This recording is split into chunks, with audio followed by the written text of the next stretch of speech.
આથી હું શપથ લઉં છું કે હું મારા ઘર, મારી શાળા, મારા ગામને સ્વચ્છ રાખવાનો પ્રયત્ન કરીશ.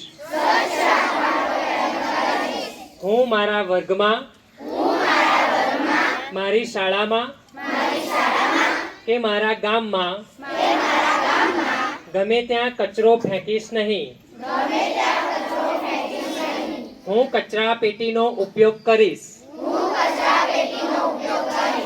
અને જે કચરો આમ તેમ ફેંકશે તેને કચરો કચરા પેટીમાં ફેંકવા માટે કહીશ.